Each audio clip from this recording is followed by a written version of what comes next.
और जो प्रभु का दास को हमारे बीच में लाए हैं उनके लिए धन्यवाद देते हैं प्रभु जी, जो पवित्र आत्मा का अगुवाई के द्वारा तैयार करके आया है पूरा तौर पर हम लोग को मिलने के लिए, और नेटवर्क का कुछ भी प्रॉब्लम ना होने के लिए प्रार्थना करते हैं प्रभु जी।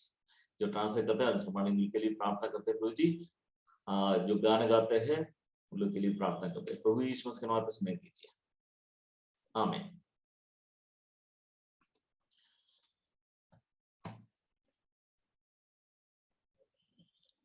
प्रभु का नाम की स्तुति हो। अभी हम लोग गाना सुनने का समय है, प्रार्थना पूर्व हम लोग सुनेंगे। पहले आपके सिंगल और उनका परिवार एक गाना गाएंगे, इसके बाद अंशवाणी की बेटी निशी देबोरा भी गाना गाएंगे। पहले हम लोग आपके सिंगल और परिवार का गाना सुनेंगे। सबको जय मसीह। ब्रदर मेरी आवाज आ रही है? आ रहे। Okay, thank you.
सूली पे कुर्बान होकर तेरे लिए मेरे लिए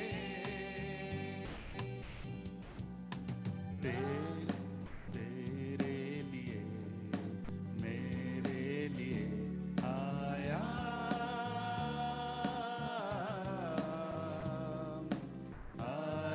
वो इंसान बनकर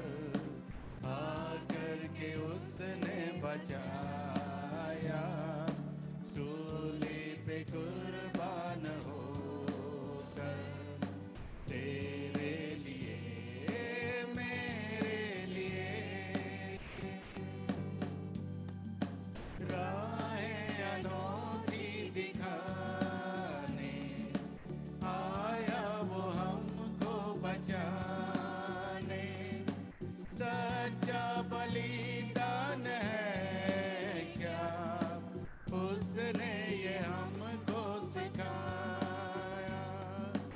आया न अनजान बनकर तेरे लिए मेरे लिए आया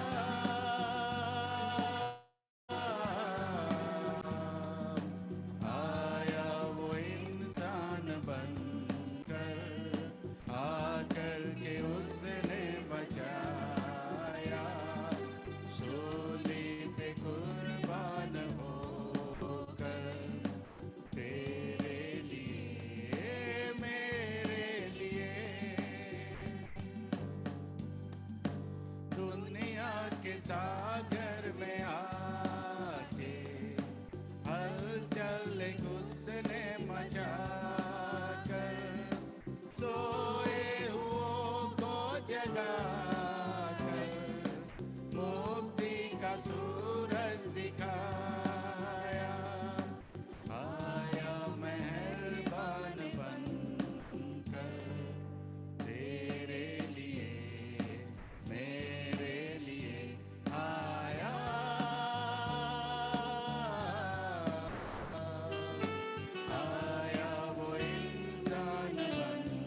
सच्चा सहारा बन के रहा वो हमारा।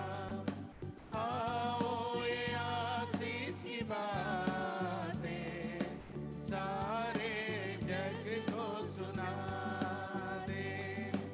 आया दिलो जान लेकर तेरे लिए मेरे लिए आया।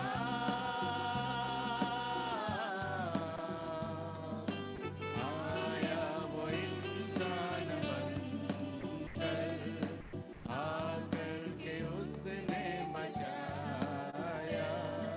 सूली पे कुर्बान होकर तेरे लिए मेरे लिए।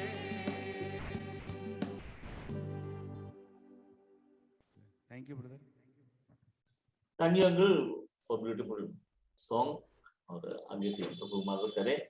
अभी हम लोग एक और गाना सुनेंगे और अंशुमन की बेटी निशी दबोरा गायन गाएंगे। हम लोग प्रार्थना करेंगे।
चलता मैं रहूं तेरी राहों पर सदा, बन के रहबर मेरा तू चलना संग खुदा, तुझ पर ही बना रहे मेरा भरोसा, तू ही मेरी चट्टान रहे तुझ पर से सदा।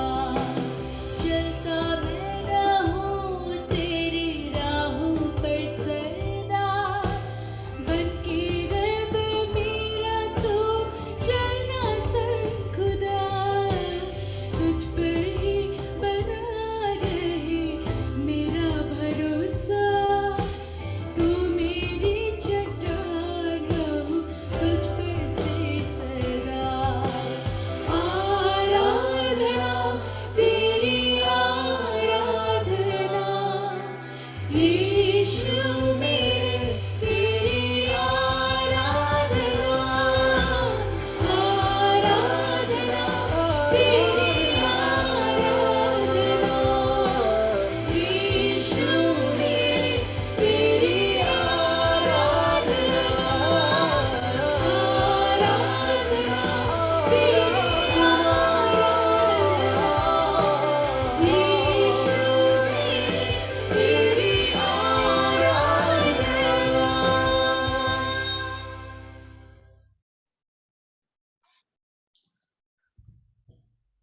बहुत सुंदर गाना था और आगे भी प्रभु मदद करे और नसीबों को।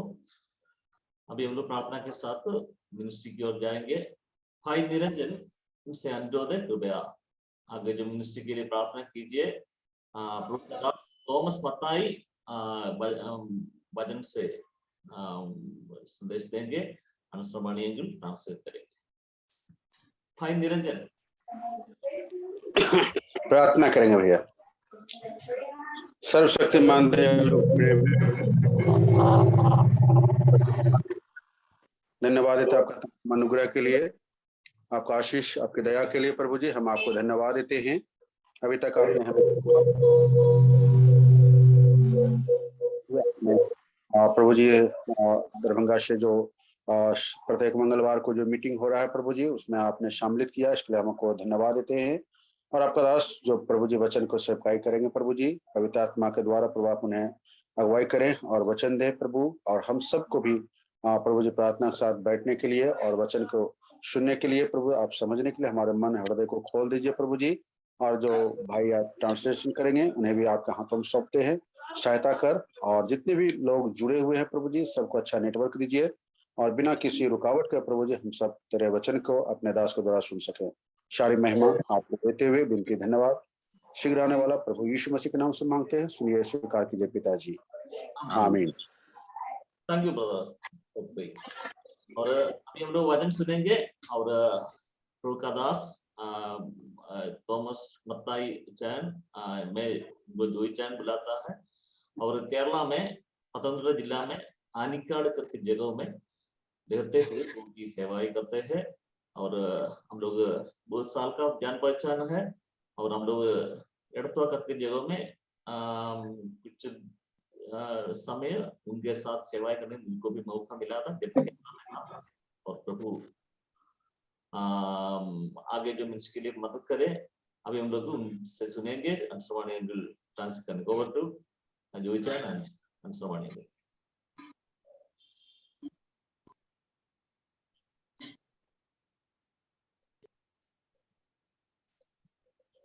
മ്യൂട്ടഡ് ആണ്. Okay, unmute ചെയ്യച്ചാ.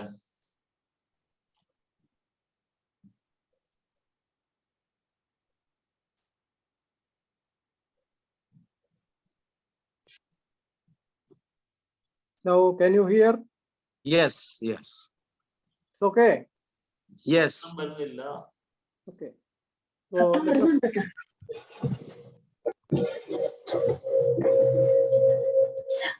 So I think I can continue like this. Okay, okay. Yes. Okay, fine. Greetings to all of you in the matchless name of Lord Jesus Christ. प्रभु यीशु मसीह के असीम नाम में सबों को अभिवादन।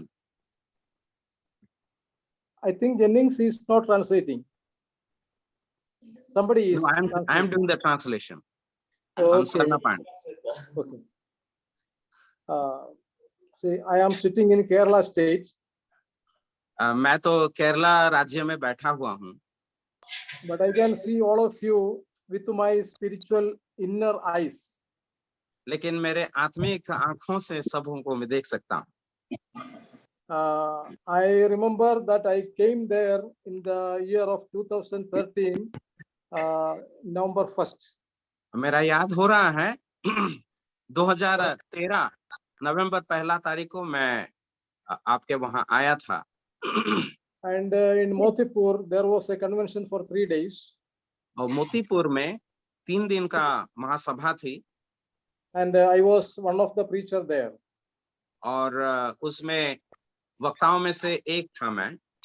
And after that, I could visit dear brother Jennings and his family, Jasmine. And this songbook, actually, he gifted me on that day.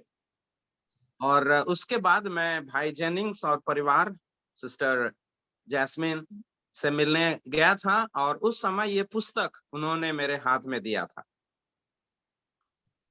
And so I always, after seeing this songbook, I always remember that Kalesia there and the ministry going on there. और इस पुस्तक को जब भी मैं देखता हूँ वहाँ के कलीसिया को याद रखता हूँ और प्रार्थना भी करता हूँ.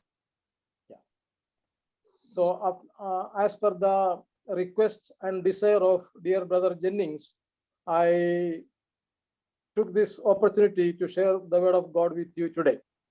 और भाई जेनिंग्स के अनुरोध के अनुसार मैं आज आपके सामने प्रभु का वचन बांटने के लिए तैयार हो गया हूँ. Okay. We are living in a very dangerous world. हम लोग एक बहुत खतरा संसार में रह रहे हैं. When dear brother Jennings told me to take a message, I said I normally in these days I preach about the second coming of the Lord. और जब भाई जेनिंग्स ने मुझे कुछ संदेश देने के लिए बताएं तो मैं उनसे कहा कि इन दिनों में प्रभु यीशु मसीह का द्वितीय आगमन के बारे में प्रचार कर रहा हूँ. Okay. Because the signs, the things happening around the globe, और जो सारे the Lord घटनाएं is at the door. दुनिया के चारों ओर हो रहा है, प्रभु यीशु मसीह का आगमन का चिन्ह है ये. The current happenings around us are testifying that the Lord is coming. Lord's coming is very near. और हमारे चारों ओर जो सारे घटनाएं हो रही है ये समय ये स्मरण दिला रहा है कि प्रभु यीशु मसीह का आगमन बहुत ही करीब है. Our sojourn or our pilgrim in this world is almost over. हमारे यहाँ का प्रवास काल जो है, यहाँ के रहने का समय पूरा हो चुका है. Our Lord is coming soon to take us away to be with him forever and ever. हमारा प्रभु आ रहे हैं ताकि हमें वो ले जाएंगे ताकि हम उनके साथ हमेशा हमेशा के लिए रहेंगे. The tribulations and the persecutions happening around the world is informing the believers that fact only. और यहाँ के चारों ओर जो ताड़नाएं हो रहा है, सताव हो रहा है, ये समय विश्वासियों को स्मरण दिला रहा है कि प्रभु यीशु मसीह का आगमन बहुत ही करीब है. Our responsibility is to prepare ourselves and make others to prepare. हमारा जो उत्तरदायित्व है कि हम अपने आप को तैयार करेंगे और दूसरों को भी तैयार करेंगे, चिताएंगे. Yes, we should be ready at always and make others ready also to welcome, to receive unto the Lord. हम अपने आप को तैयार करेंगे और दूसरों को भी प्रभु से मिलने के लिए तैयार करना हमारा फर्ज है. So for our short meditation, shall we read 1 Corinthians chapter 15 verse 19.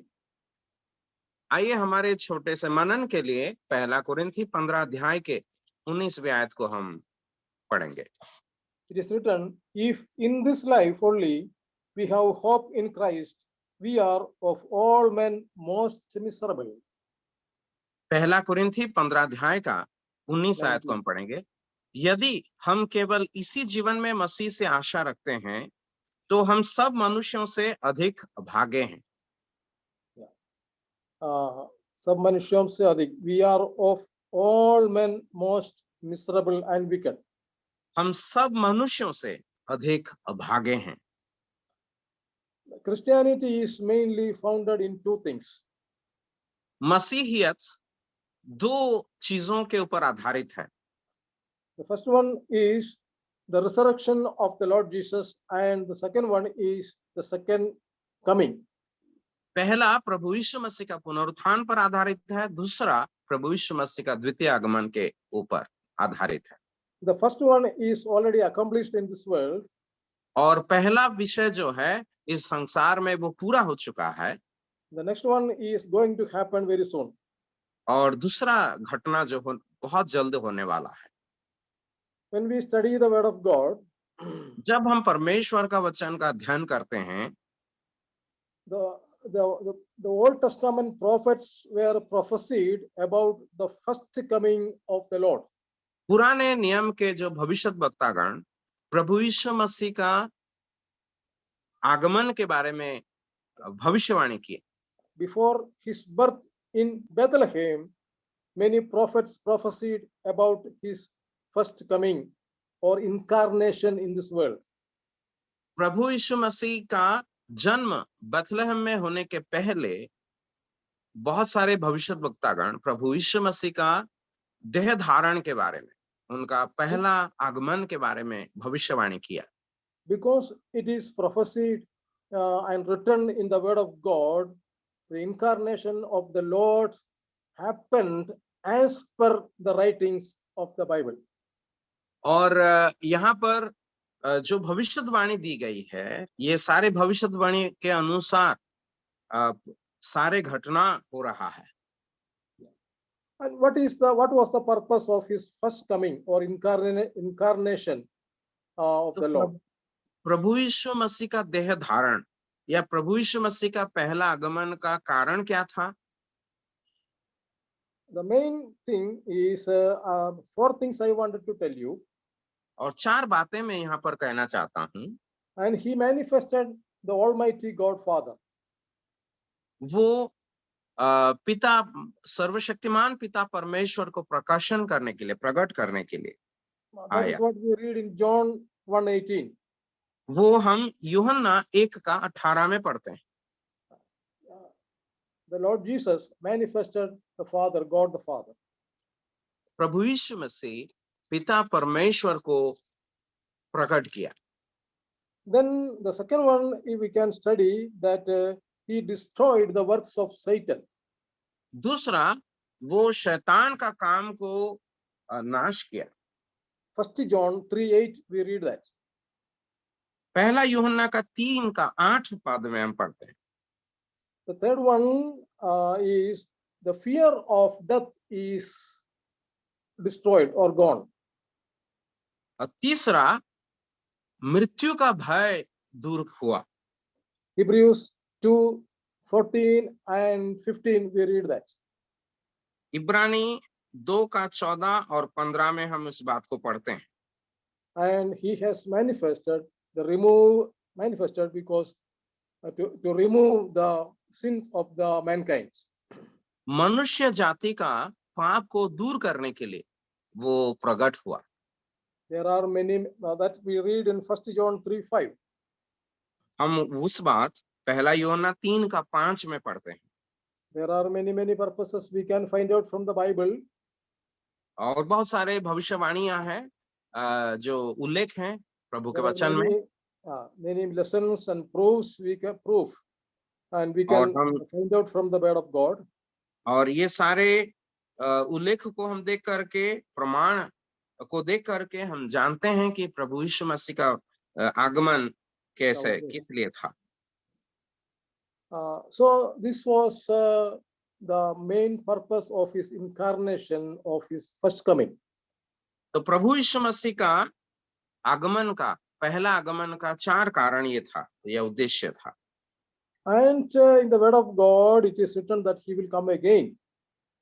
और प्रभु का वचन में ये लिखा गया कि वो फिर से आएगा। Why he is coming again? तो प्रभु यीशु मसीह किस लिए आ रहे हैं फिर से? We have read in this verse that if in this life only we have hope in Christ, our life is gone astray. हम जैसे पहला कुरिन्थी 15 का 19 में पढ़े, यदि हम केवल इसी जीवन में मसीह से आशा रखते हैं तो हम सब मनुष्यों से अधिक अभागे हैं। Yeah, that means we are not putting our hope only in this life. We have a great hope after this life.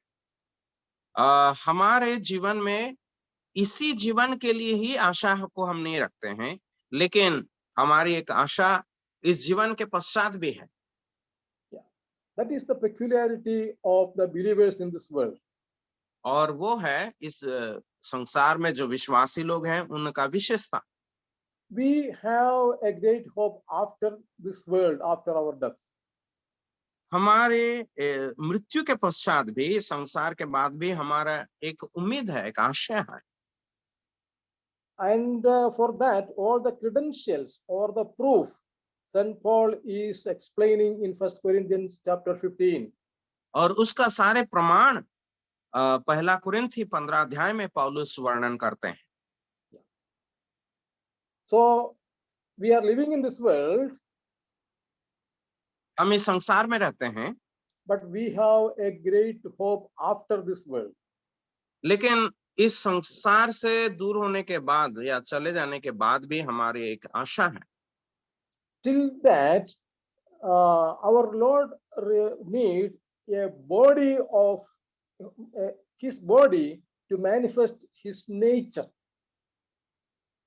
Till that, till resurrection or rapture, our Lord need a body of Christ or church to manifest his nature to the world.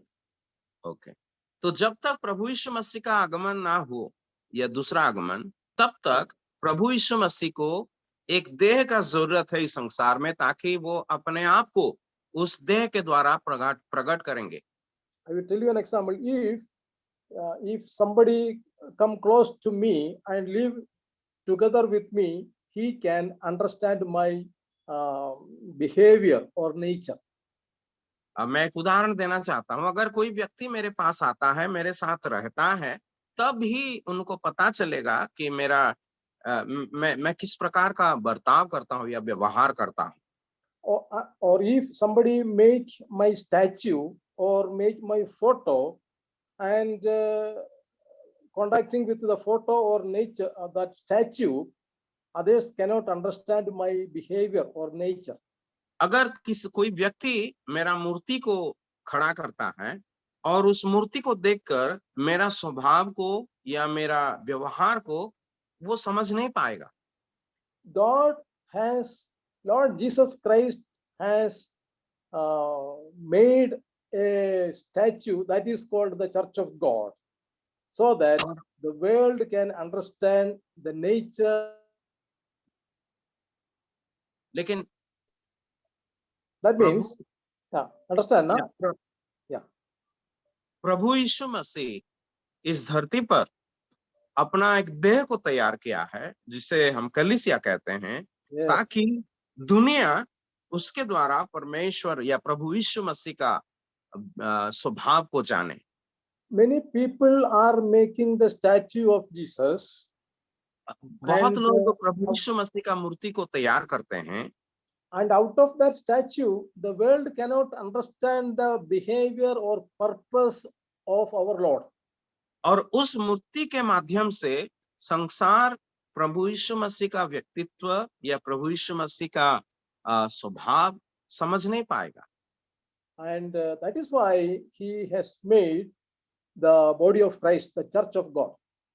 और इसीलिए वो प्रभु यीशु मसीह का देह को इस धरती पर रखा है, जो परमेश्वर की कलीसिया। The resurrected Lord need a personality in this world so that others should come in contact with this personality, that is the Church of God, so that the world can understand the purpose and nature of the loving God. इस पुनरुत्थित प्रभु के लिए एक देह का जरूरत है जिसके द्वारा वो अपना व्यक्तित्व को प्रकट करेगा, ताकि दुनिया उस देह के द्वारा प्रभु यीशु मसीह का स्वभाव और उनका व्यवहार को समझ पाएगा। Praise the Lord that we could able to become the members of that body. परमेश्वर का धन्यवाद हो कि उस देह का हम लोग अंग बने हैं। Because through us, the world must understand the nature, the purpose, and of the living God. और हमारे द्वारा उस जीविते परमेश्वर का स्वभाव, विशेषताएं इस संसार समझ पाएगी। So, as we are living in this destructive or transitory world, through us, let the world know our Lord is coming soon. इस क्षणिक संसार में जब हम रहते हैं, हमारे जरिए से ये संसार हमारा प्रभु को जानना आवश्यक है। About the signs of his second coming, Prabhu we Yeshu can read, मसीह के दूसरा आगमन के जो लक्षण हैं, चिन्ह हैं, yeah, we can read Matthew 24, Mark 13, and Luke 21. The Lord says many signs. और मत्ती रचित सुसमाचार 21 अध्याय और Mark 13, मरकुस 13 अध्याय और लूका Luke 21. 21 अध्याय में हम Yeah. प्रभु यीशु मसीह के आगमन के लक्षणों को देखते हैं। मत्ती 24 और 25 में। Because of the shortage of time, I do not like to explain it very deeply in a large way. और समय के कमी के कारण मैं इसको गहराई से समझाना नहीं चाहता हूँ। For the last 2 years, we know that we have overcome the corona. और पिछले 2 साल से हम कोरोना से पार करके आए हैं। So I like to explain something about this corona only now. अब मैं कोरोना के बारे में कुछ समझाना चाहता हूँ। See, in Revelation chapter 6, we can see that there is a beast, and his color is changing and changing. प्रकाशित वाक्य 6 अध्याय में हम एक पशु को देखते हैं जिसका रंग बदलता रहता है। Like that, this corona is also changing his nature nowadays. और ठीक उसी प्रकार ये कोरोना महामारी भी अपना रंग को बदल रहा है दिन प्रतिदिन। That means what is written in the Bible is going to happen in this world, and corona is the proof of that. और इसका मतलब ये है कि बाइबल में जो लिखा गया है वो सच होने जा रहा है और उसका प्रमाण है corona. When we study about corona, we know that God first sent plagues in Egypt. जब हम महामारी कोरोना के बारे में अध्ययन करना चाहेंगे, परमेश्वर का वचन में सबसे पहला परमेश्वर मिस्र देश में वो महामारी भेजा था। Yes, that Mahamari, this pandemic, he sent to the place Egypt for 2 purposes. परमेश्वर उस महामारी को 2 उद्देश्य से मिस्र में भेजा था। And that purposes we read in Exodus chapter 9, 14 and 16. और हम निर्गमन के पुस्तक 9 अध्याय के 14 और 16 आयत में उस उद्देश्य को देखते हैं। God wants to know that all over the world there is no God like Jehovah. परमेश्वर ये बात दुनिया को बताना चाहता था कि यहोवा के समान इस दुनिया में और कोई परमेश्वर नहीं। Yes. And the next one is in all over the world, Sarva Bhumilum, all over the world, my name should be proclaimed. और समग्र देश में या समग्र संसार में प्रभु परमेश्वर का नाम प्रकट किया जाना आवश्यक है। That was his main purpose of sending that plague into Egypt at the time of Israelites. और उस इस्राएलियों के समय में वो महामारी भेजने का कारण वही था।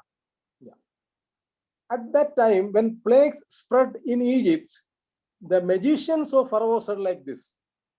और जब परमेश्वर ने उस महामारी को भेजा उस समय मिस्र देश में, फिरौन राजा के जो जादूगर थे वे इस प्रकार बोले, And they said, definitely, this is the fingers of God. और निश्चित तौर पे ये परमेश्वर की उंगली है, उंगली का काम है। Yeah. When they saw the hardship of that plague, the magician understood, realized that this is happened only because of the wrath of God. ये उस महामारी का जो भयंकरता को देखकर, कठोरता को देख करके उस जादूगरों को समझ में आया कि ये परमेश्वर का क्रोध के कारण हमारे ऊपर आया हुआ है। Even the magicians realized that the wrath of God is pouring upon Egypt. और ये जादूगरों को समझ में आया कि परमेश्वर का क्रोध मिस्र के ऊपर उंडेला जा रहा है। And nowadays, even many believers do not understand the importance of this pandemic. लेकिन आज बहुत सारे विश्वासी लोग इस महामारी का प्रमुखता को समझ नहीं पा रहा है। In this COVID season, the purpose of the Lord is that we have to proclaim that there is only one living God all over the world. इस कोविड के काल में विश्वासी लोग इस बात को समूचाए देश में प्रकट करना यह है कि हाँ, एक ही परमेश्वर है। Let us examine our ministry and our vision nowadays. और इसलिए आइए हमारे दर्शन को, हमारा सेवकाई को हम जांचें इन दिनों में। You know, after that plague in Egypt, something happened. और मिस्र देश का उस महामारी के पश्चात कुछ हुआ। All the Israelites escaped from Egypt. मिस्र देश से सभी इजरायली लोग छुटकारा पा लिए, That उद्धार means पाए। the children of God has delivered the children of God from Egypt. मिस्र देश से परमेश्वर के संतान छुटकारा पाए। After this pandemic COVID season, if it continues like this, I believe that the rapture is going to take place after the end of this COVID season. और जब ये कोरोना महामारी समाप्त हो जाएगा, मैं विश्वास करता हूं इसका अंत में प्रभु यीशु मसीह का आगमन में विश्वासी लोगों का ऊर्ध्वाकर्षण हो जाएगा। We know that when it was started in 2 years before, all the people from different nations went back to their homelands. जब 2 साल पहले ये महामारी शुरू हुआ, दुनिया के लोग जो अलग-अलग देशों में रहते थे, वे अपना-अपना देश को लौट गए। For example, UK and USA, America, so many people are working in India. उदाहरण स्वरूप युक्त राज्य से, अमेरिका से बहुत सारे लोग भारत में काम करते हैं। And all those America and Britain government, they sent their airplane flight to India and took their people to their own homelands. और वहां के जो सरकार है, अमेरिका का हो या ब्रिटेन के हो, वो सरकार अपने लोगों को ले जाने के लिए हवाई जहाजों को भेजे और अपने लोगों को भारत से ले गए। That was the result of the COVID pandemic. और ये महामारी का परिणाम था। We know that our citizenship is not in this world. हम जानते हैं हम लोग इस संसार के प्रजा नहीं है। We read in Philippians chapter 3. हम फिलिपियों के पत्र 3 अध्याय में इस बात को पढ़ते हैं। So we have to be ready to go to our homeland. और इसीलिए हम अपने देश में जाने के लिए तैयार रहना है। We should get ready to go to our homeland after this COVID season. ये महामारी के काल के पश्चात अपना देश में जाने के लिए हमें तैयार रहना है। we know that last week again, China has declared lockdown. हम जानते हैं कि पिछले हफ्ता चीन देश में फिर से लॉकडाउन ऐलान किया गया। This lockdown period, we are very much troubled. We are not able to afford this lockdown season. और ये लॉकडाउन जब आता है हम लोग सब बहुत ही तकलीफ में होते हैं, इसका सामना करने के लिए हम तैयार नहीं होते। And when we read Bible, we understand that this lockdown system now happening around the world is the signal of the 7 years lockdown going to happen in future. और अभी जो लॉकडाउन हो रहा है, ये लॉकडाउन आगे जब महाक्लेश का समय आएगा, 7 साल का जो लॉकडाउन होने वाला है, उसका एक सूचना है ये। Yeah, this confirmed. The Lord informed to the world that there is a 7 years great tribulation going to happen all over the globe. परमेश्वर सभी सारे संसार को ये बता रहा है कि 7 साल का महाक्लेश का समय में महाक्लेश होने वाला है इस दुनिया में। So our responsibility is to proclaim these things to the unsaved. और इसीलिए ये हमारे फर्ज है कि ये सारे बातों को हम उद्धार ना पाए हुए लोगों को बताएंगे। So the believers in Revelation chapter 3 we read that I will keep you from all the tribulation which is happening around the world. In chapter 3 we read that. और प्रकाशित वाक्य 3 अध्याय में हम पढ़ते हैं कि प्रभु यीशु मसीह प्रतिज्ञा करके कहते हैं कि मैं तुम्हें इस महाक्लेश से उद्धार करूंगा। The message to the Philadelphia church we read that promise.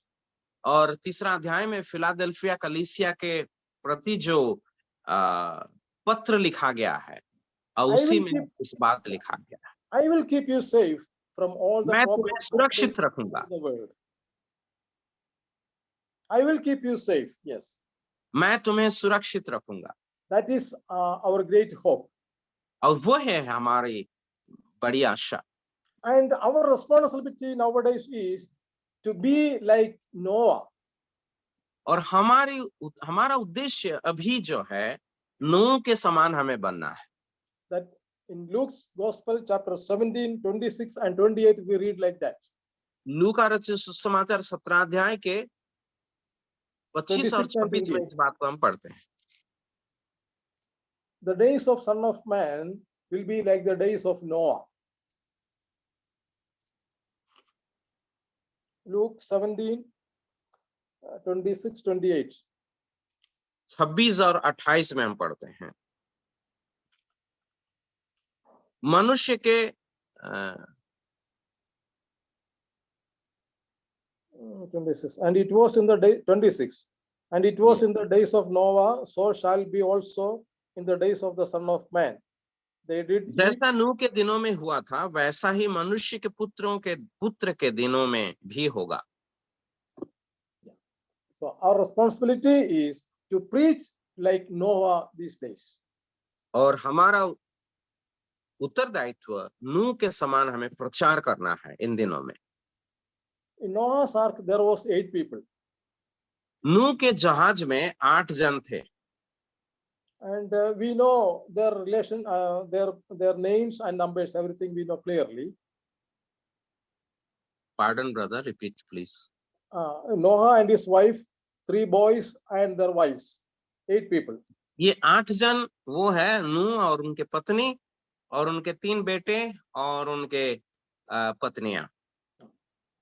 My question is, where is the father-in-law and mother-in-law of these 3 boys? तो मेरा प्रश्न ये है, ये 3 बेटों का ससुर और सासू माँ लोग कहाँ थे? They might have claimed that we belongs to the family of Noah. शायद वे इस प्रकार का दावा किए होंगे कि हम लोग नूह के परिवार के हैं। We are the father-in-law and mother-in-law of Noah's sons.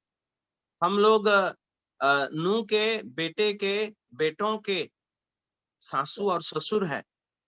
after claiming the relationship or family background, no one can escape from the wrath of God.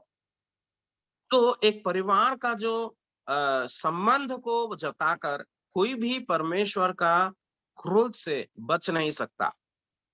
It says that we have to enter into the ark so that और then ये only we can be ये escaped. हमें बताती है कि हमें व्यक्तिगत तौर पे उस जहाज में प्रवेश करना है। Yes. So we have, that means the ark shows Jesus Christ. That means we should have a personal relationship with the Lord Jesus. ये जहाज प्रभु यीशु मसीह का प्रतीक है और इसका मतलब ये है कि हम प्रभु यीशु मसीह को हमारे व्यक्तिगत जीवन में प्रभु और उद्धारकर्ता करके ग्रहण करना है। Corona has taught us many lessons. ये कोरोना हमें बहुत सारे सीख दिया Another thing I want to tell you that और मैं आपसे कहना चाहता हूं कि Corona taught us that we should not touch each others. और कोरोना हमें ये सिखाया कि हम एक दूसरे को नहीं छू सकते हैं। Yeah, if we touch somebody, that Corona will come to me also. अगर हम किसी को छुएंगे तो कोरोना हमें संक्रमण कर सकता है। That means we should not touch any spiritual leaders or doctors or political leaders. Nobody we should touch. हम किसी को छूना नहीं, मतलब आत्मिक तौर पे किसी नेता को या व्यक्तियों को हमें नहीं छूना है।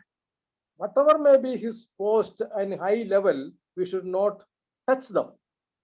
वो उनका पदवी जितना बड़ा होना क्यों, हम उन्हें नहीं छूना है। The Lord said, if you touch me, you will be healed. प्रभु यीशु मसीह ने कहा, अगर तुम मुझे छुओगे तुम चंगाई पाओगे। Yeah, somebody touched the edge of his dress, then immediately she healed. किसी ने प्रभु यीशु मसीह का वस्त्र का उस धार को छुआ और वो चंगाई पाई। During this pandemic, there is only one person in this world, Jesus Christ, whom we should have courage to touch him, to believe him. इस महामारी के समय में हम सिर्फ एक ही व्यक्ति को छू सकते हैं और उसके द्वारा हम उद्धार को पा सकते हैं, वो है हमारा प्रभु यीशु मसीह। Yes, this is the news we have to declare to the world nowadays. और यही संदेश हम दुनिया को आज बताना है। Not only that, we know that Ukraine and Russia war is continuing the 19th day now.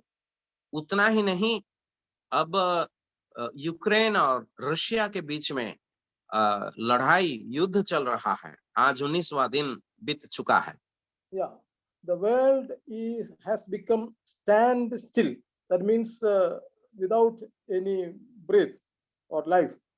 Nobody is able to oppose Russia. और दुनिया ऐसे परिस्थिति में आ गया कि वो मौन हो गया। कोई भी इस रूस के विरुद्ध में खड़ा नहीं हो सकता।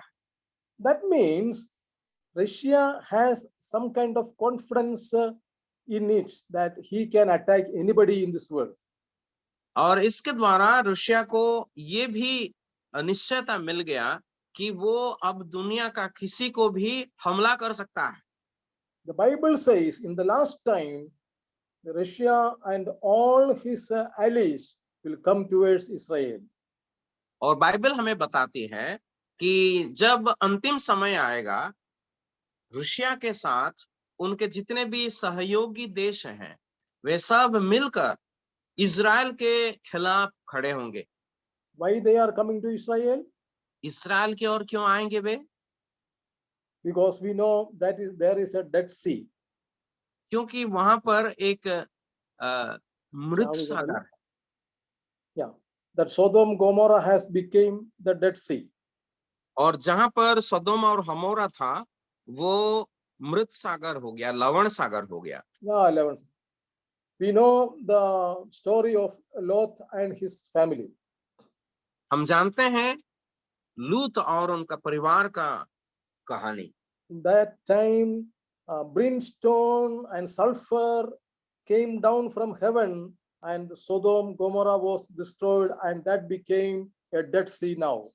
और उस समय गंधक और आग वहां पर जला और सदोम और होमोरा में गिरा और उसको भस्म कर दिया, और उसी जगह में ये लवण सागर या मृत सागर है। There's a lot of minerals inside in the Dead Sea now. अब उस लवण सागर में बहुत सारे खनिज पदार्थ हैं। If somebody gets all those brimstone and sulfur, and they will become the most rich people in this world. उसमें जितने भी वो गंधक हैं, ये सब अगर कोई लेकर के बेचेगा, वो सबसे धनवान व्यक्ति बन जाएगा इस दुनिया में। That means the financial crisis happened because of this pandemic will be over. They can, yes. इसका मतलब इस महामारी के कारण जो आर्थिक संकट आया है, वो समाप्त हो जाएगा। Yeah. If somebody gets that minerals from the Dead Sea, world will become rich. That country will become very rich. अगर कोई उस लवण सागर से ये सारे खनिज को लेके आएंगे, दुनिया के या उस देश धनवान हो जाएंगे। So the Bible says in the last time, end time, Russia will come towards Israel to steal all those minerals from that place. और हम पढ़ते हैं प्रभु के वचन में कि अंतिम दिनों में रशिया आएगा उसी इज़राइल की ओर, उस लवण समुद्र से सारे खनिज द्रव्य को वो लूट करके लेगा या चुरा करके लेगा। We read all these things in Ezekiel chapter 38 and 39 very clearly. और ये सारे बात यहेजकेल के पुस्तक 38 अध्याय और 39 अध्याय में साफ साफ लिखा गया। So the war nowadays going on may continue, and it will come to the end after attacking Israel also. और अभी जो युद्ध चल रहा है शायद वो चलता रहेगा, और तब ये समाप्त होगा जब वे इज़राइल को हमला करेंगे। And before that, the Lord's people will be taken away to heaven in the cloud. लेकिन उससे पहले प्रभु के लोग बादलों पर उठा लिया जाएंगे। The 7 years tribulation period or lockdown will be a troublesome period in this world, so that nobody may be able to live here safely. वो 7 साल का महाक्लेश का समय जो दुनिया का सबसे बड़ा लॉकडाउन होगा, और ये बहुत ही भयंकर समय होगा। कोई भी इस धरती पर रहने के लिए साहस नहीं कर पाएंगे। And before that, our responsibility is to be ready and make others ready for that. और उससे पहले हमारा उत्तरदायित्व ये है कि हम अपने आप को तैयार करेंगे और दूसरों को भी उसके लिए तैयार करना।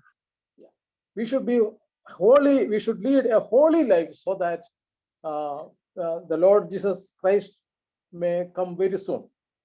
हम लोग पवित्र जीवन बिताना है, हम लोगों को पवित्र बनना है, क्योंकि प्रभु यीशु मसीह जल्दी आ रहा है। Our friends, our colleagues and relatives, those who are not saved, may come to the knowledge of salvation very soon. हमारे जो मित्रगण हैं, हमारे जो प्रिय लोग हैं, जो प्रभु को नहीं जानते हैं, वे प्रभु में आए। When we study about the second coming of the Lord, there are many things to be learned. जब हमारा प्रभु यीशु मसीह के दूसरा आगमन के बारे में पढ़ते हैं, बहुत सारे कुछ है सीखने के लिए। And I am not going to explain that deeply now. अब मैं उसे समझाना नहीं चाहता हूँ। When we study the history of Israel, we can very much understand that the Lord is very near. जब हम इज़राइल का इतिहास को पढ़ते हैं, हम ये समझते हैं कि प्रभु यीशु मसीह का आगमन बहुत ही नजदीक है। One more thing I want to tell about Israel is this. इस्राएल के संबंध में एक और बात मैं कहना चाहता हूँ। You know that so many old ancient nations, their names are changed. पुराने देश समय का प्राचीन नाम सब जो था देशों का, वो सारे नाम परिवर्तित हो गया है। Like for example, the name of Persia is changed to Iran.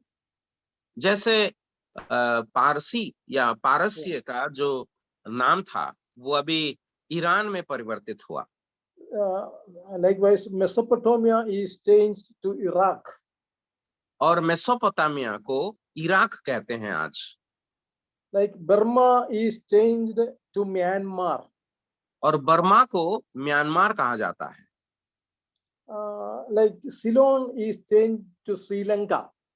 और पहले जो सिलोन था उसको अब श्रीलंका के नाम में जाना जाता है। In India also we know that Madras is changed to Chennai and Bombay is Mumbai, like that. और भारत में भी कई ऐसे शहर का नाम परिवर्तित किया गया। मद्रास को चेन्नई कहा जा रहा है और बॉम्बे को मुंबई कहा जा रहा है। So the names of many ancient countries are changed in this modern world. और इस आधुनिक दुनिया में प्राचीन शहरों का, देशों का नाम को परिवर्तन किया गया है। But the name of Israel is not changed so far. लेकिन इस्राएल का नाम अभी तक परिवर्तित नहीं हुआ। We know the name of Israel, it is God for the grandson of Abraham, Jacob. और हम जानते हैं ये जो नाम इस्राएल है, अब्राहम का जो नाती था या पोती था, याकूब का नाम है। So the God has given this name to Jacob. तो परमेश्वर ये नाम याकूब को दिया था, इस्राएल। The worldly leaders have no right to change the name which God has given. तो परमेश्वर ने जो नाम दिया है उस नाम को परिवर्तित करने के लिए दुनिया के नेताओं का अधिकार नहीं है। Because Israel is his own people. क्योंकि इस्राएल परमेश्वर के निजी लोग हैं। Now we'll read all these things in 2 Kings 14:26 and 2 Chronicles 12:13. So many references I have, but because of the shortage of time, I do not like to explain. दूसरा 2 Kings 14:26. दूसरा राजा 14:46 2 Chronicles और दूसरा इतिहास 12:13. 12:13 आयत में ये लिखा गया है। Here all we read that the name of Israel will not be changed. कि इस्राएल का नाम परिवर्तित नहीं किया जाएगा। So when we study the history of Israel and all over the world, the political system, we know that the Lord is at the door. तो जब हम इस्राएल के परिस्थिति को और दुनिया के सारे परिस्थिति को देखते हैं, प्रभु यीशु मसीह का आगमन कितना करीब है उसे जानते हैं। After knowing this incident, let us be more holy than before. तो ये बातों को जानकर, ये घटनाओं को जानकर, आइए हम पहले से ज्यादा पवित्र होंगे। That is what we read in this in 1 Corinthians 15. और वो हम पहला कुरिन्थी 15 अध्याय में पढ़ते हैं। If in this life only we have hope in Christ, just यदि because we are destroyed no more than good people than others. यदि हम केवल इसी जीवन में मसीह में आशा रखते हैं, मसीह से आशा रखते हैं, तो हम सब मनुष्यों से अधिक भागे। Many people are living as Christians, hoping to live and die in this world itself. बहुत सारे लोग मसीह के लोग समान जीवन बिताना चाहते हैं और उनका आशा ये है कि इसी संसार में वो जिएंगे, इसी संसार में वो मरेंगे भी। They boast in membership only. और वो कलीसिया का अंग बनने में ही गर्व करते हैं। We belongs to this Kalesia and we belongs to that Kalesia. They praise and boast in that only. वे लोग कहते हैं कि हम इस मंडली के लोग हैं, हम उस मंडली के लोग हैं। And we boast in the Lord Jesus Christ and in his cross. लेकिन हम प्रभु यीशु मसीह में और उनके क्रूस पर गर्व करते हैं, घमंड करते हैं। That is the quality of a believer. वो है विश्वासी का एक गुण। Therefore, we can say that we have hope in Christ and after this life also. तो हम इसीलिए कह सकते हैं कि हम मसीह से आशा रखते हैं इस जीवन के पश्चात भी। So we are not like other people in this world. इस दुनिया के दूसरे लोगों के तरह हम लोग नहीं है। Yeah. So through this word of God, let us be more holy and more active and effective for the glory of God. परमेश्वर का महिमा के लिए आइए हम और भी पवित्र बने और भी कार्यरत बने। God bless you and thank you for granting me this wonderful time to share the word of God. और परमेश्वर आप सबों को आशीर्वाद करें और मुझे परमेश्वर का वचन बांटने के लिए जो अवसर दिया गया इसलिए धन्यवाद। Thank you. धन्यवाद।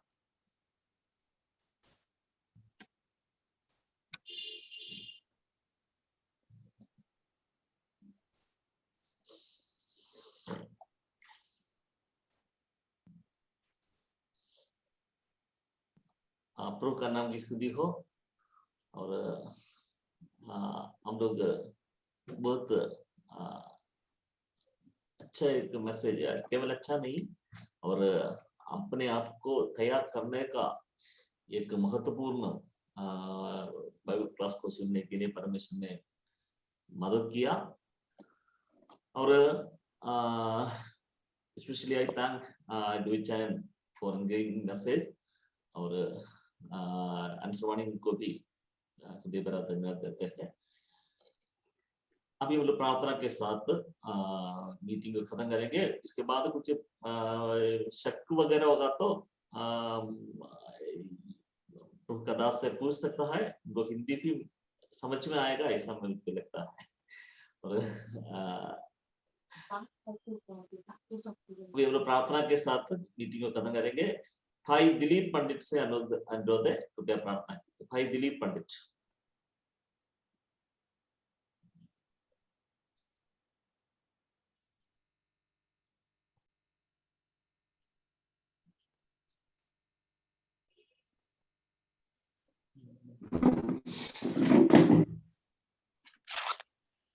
आइए हम लोग प्रार्थना करेंगे। प्यारे प्रभु परमेश्वर, हम आपको बहुत बहुत धन्यवाद देते हैं इस प्रकार से पाने में आपने मदद किया, उसके लिए हम धन्यवाद देते हैं और धन्यवाद देते हैं